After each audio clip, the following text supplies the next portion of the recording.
Hi guys, welcome back to the series on daily MCQs on English comprehension skills. I'm your educator at Unacademy, Palak Sharma.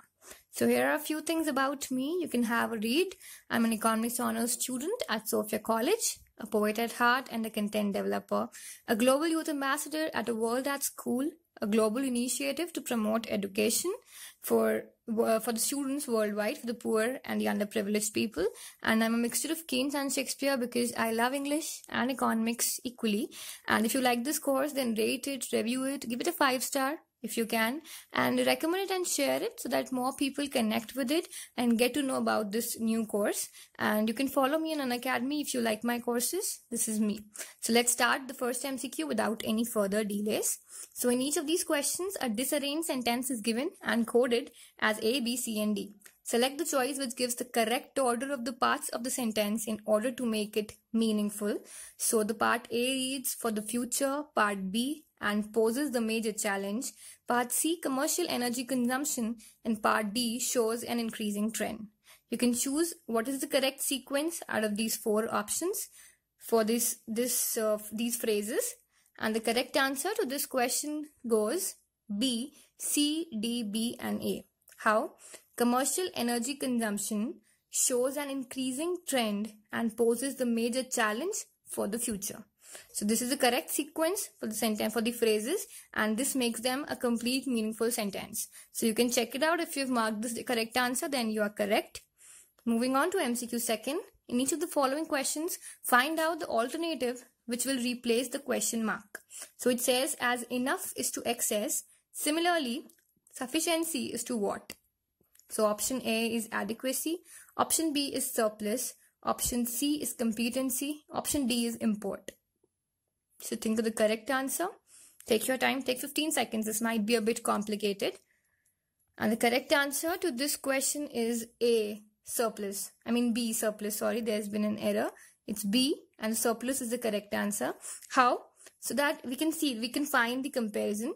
As enough is related to excess, means something is enough, and the opposite of enough is excess of it. So if something is sufficient, the opposite of sufficient is surplus. Why not adequacy? Because adequacy almost means same as sufficiency. Competency also means same, and import is nowhere related to it. So surplus is the only thing which is left, which is the opposite of sufficiency.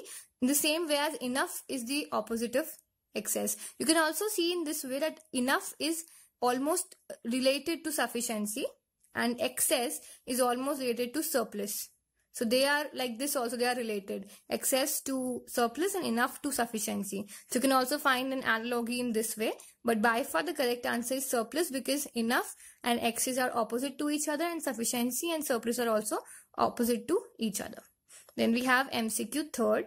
In each of these questions, a sentence followed by 4 alternative meanings is given. Each sentence contains an idiom or phrase. You are to select the best alternative meaning which best expresses the meaning of that idiom or phrase. So you have to find the meaning of the idiom or a phrase which is involved in this sentence. Why can't he see the wood for the trees? Option A, a fool. Option B, unable to see the main point. Option C, silly person. Option D, to encourage. This is an easy one. If you use even a little bit of your brains, you can solve it very easily.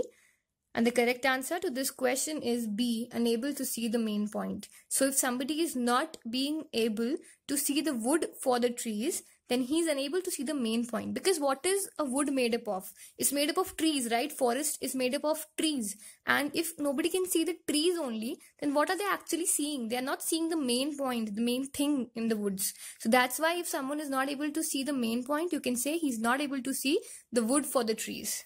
He's not seeing the wood for the trees. So next MCQ fourth. Choose the word opposite in meaning to the given word. The word is rampant. You have to find the opposite of rampant. Option A, furious. Option B, stylish.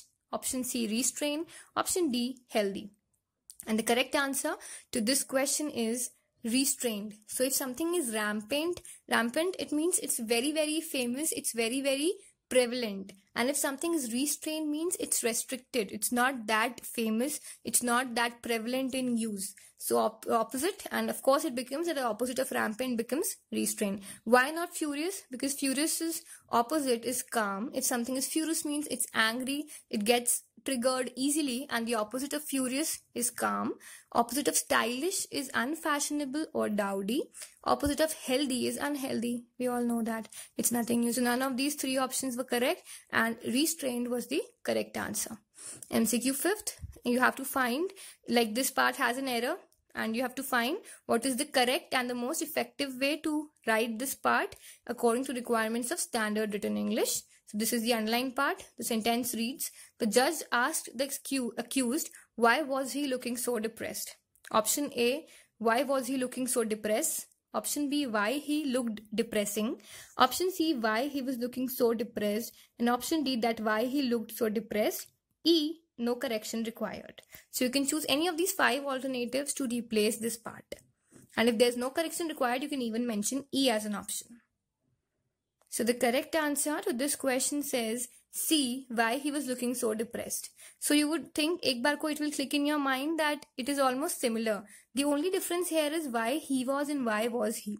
If we put the helping verb before the object, before the subject, no, it becomes a question. It's actually an interrogative sentence. It's not an affirmative sentence. But the moment you put he before was, it becomes an affirmative sentence. It's no more a question. Okay, it has become a full stop kind of affirmative question, affirmative sentence. So C is the correct answer to this question. Moving on to MCQ 6th. Each of the following consists of a word in capital letter followed by 4 words or group of words. Select the word or group that is most similar in meaning to the word in capital. So the word reads compendious. Option A, comprehensive. Option B, illustrative. Option C, unbearable. Option D, elaborate. So you have to find which word has the meaning similar to compendious. And the correct answer to this question is A, comprehensive. So we now know that compendious and comprehensive means one and the same thing. So what are the meaning of the other 3 options? Illustrative is something which is serving as an example or an explanation. Unbearable is something which is not able to be endured or tolerated, something which you cannot bear. Elaborate is something which contains a lot of careful detail or many detailed parts. So now we know the meaning of 4 words. Comprehensive stands for compendious. This is also an important thing to remember. Moving on to MCQ 7th. Some parts of the sentences have errors and some have none. Find out which part of a sentence has an error and choose that part as your answer. So the sentence reads, she wondered how was he going to manage if he couldn't get a job, or there's no error. Think of the right answer to this question. We've done this kind of questions a lot of times, and the correct answer to this question is B, how was he going to manage? Okay, so this is wrong because it has the same logic as we had in this sentence. Okay, I hope you remember it. In this thing was also wrong and he was correct. So this is almost similar to that question, and here also the same thing is happening. They have written was he because this is wrong. So it is the wrong answer. It is the wrong part, and therefore B is the correct answer to this question. What should it be instead? Write it in the comment section and I'll get to know if you understood this concept properly or not. If you know the right thing, what should be written instead of this, then write it in the comment section below. Okay. MCQ 8. Choose the most suitable option for each blank and write the letters in the brackets provided. So the sentence reads, my father dashed home last week. Option A, left off. Option B, went back. Option C, made out. Option D, came down. So think of the right answer wisely, patiently. And the correct answer to this question is B, went back. Why went back? Left off could have been right too. You must be thinking, but left is correct, off is not correct in this case. Left is right. As long as it would have been simply left, this would have been a right choice. But the preposition which they have put, that is off, it is not correct. My father left off home last week. No, it's not correct. Went back is correct. Made out, no, nobody can make out home. And came down home last week, no, it's not correct. So my father went back home last week is the correct option. Then we have MCQ 9th. Each of these questions, 4 words are numbered 1, 2, 3, 4. They have been printed off which one may be wrongly spelled. Choose that word as your answer. If all 4 are correctly spelled, choose 5 that is all correct as your answer. So out of these 5 or 4 words, one of them could be or could not be wrongly spelt. You have to find out if any one is wrongly spelt, mark it as your answer, and if none of them is wrongly spelt, mark 5 as the correct answer. So you can read them, take your time, pause the video right here and read these words vigilantly. And the correct answer to this question is 2, that is satellite. There's no word as satellite, it's satellite. Okay, this is the wrong one. Rest of them are all correctly spelled. There's providential, there's precedence, there's sweetmeat, and so not all of them are correct. Satellite is wrong. There's no word as this. It has to be satellite. Last MCQ for today, the one word substitution one. So what would you call a hater of knowledge and learning? A, bibliophile, B, philologist, C, misogynist, and D, mesologist. The correct answer to this question is D, mesologist. So someone who hates knowledge and learning is known as mesologist. Meso is someone who hates, and as I told you in the last class, misogynist is someone who hates womankind. Mesologist is now someone who hates knowledge and learning. Philologist, we've got the meaning over here. The study of literary text and of written records, the establishment of their authenticity and their original form and the determination of their meaning is the work of a philologist. Means he studies old texts, deciphers their meaning and studies them for future purposes. And bibliophile is the person who reads a lot, who believes in knowledge and learning. So it's actually the opposite of mesologist. A bibliophile is an opposite of mesologist. You should remember this. It helps make connections in your mind, and if you make such connections, it's easier to remember things on the examination day. So just make such connections, and these are the all MCQs for today. Hope you will like them and enjoy doing them. So that's it for today. Thank you. Rate, review, recommend, and share this lesson. Have a nice day.